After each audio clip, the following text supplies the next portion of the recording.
As we take the club back, right, we'll stop again at position 2. All right, we're going to see John's arms nice and long, right? Yeah. Chad, okay, not a bad place, yeah, right? But what I don't see really happening is I'm not seeing width, right? We're not, yeah, creating an arc.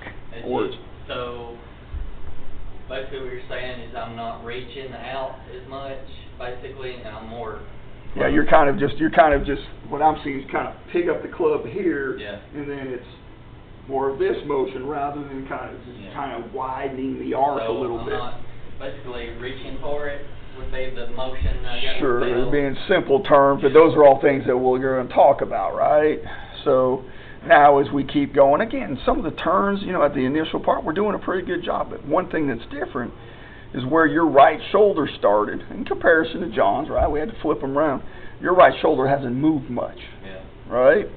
So as we go up to the next position, where the right arm is parallel to the ground, right? Your arms are long. Yeah. What's happening? Where's your head going? Yeah. Head's going forward to the golf ball, right?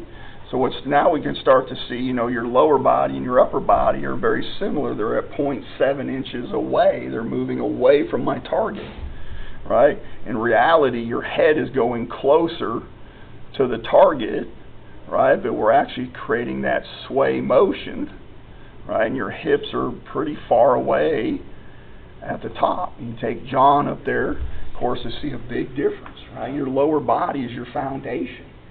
So what we've got to do is not allow the lower body to move as far away from the target, right? You're at 1.8 inches away. Two guys are at 0.3 towards, right? So their lower body is actually very stable and their upper body is just rotating around. So 0.3 takes someone like Zach Johnson. He's like 2.8, 2.2, 2.4 inches towards the target. So they're not moving off of the ball with their lower body. Right.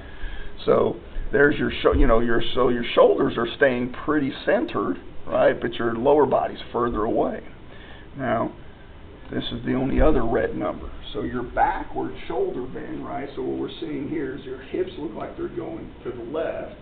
Your upper body's going to the right, right? Because we all heard keep your head more stable, whatever, keep your head over the ball. But what happens is now we start to bend ourselves backwards towards the target. You're at 29 back. Yeah. The tour guys are at 2 back. So their spines should be a little bit more vertical, not bending back towards the target.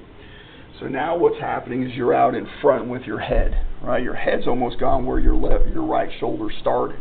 Yeah. Okay, so what goes up has to come down. So with him, we're going to see definitely his lower body transitions the downswing.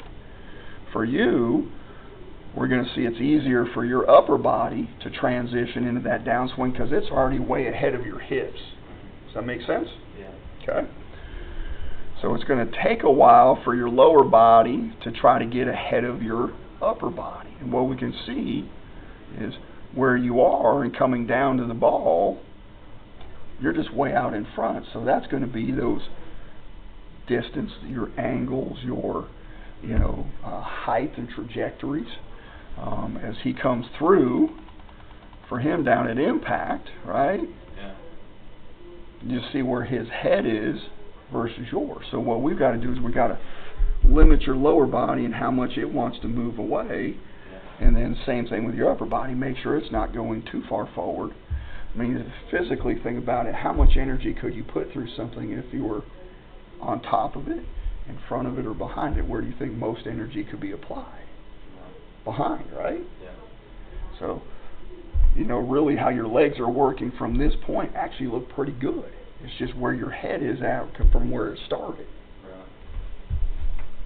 And then you're going to see you're going to have to use your wrists and hands, right? So I don't know if you ever played baseball and we ever took like a fast pitch and got jammed up inside, right? That's probably what it feels like. And sometimes when you hit that push or that block, right, it feels a little freer because your arms are kind of away from you. Does that make sense? Yeah. Yeah. So, and then you get shoulder bend backwards at the finish at 25. That's good. We got to get rid of the hodgepodge in the middle. Right? Tour average at the end of that's 38 back.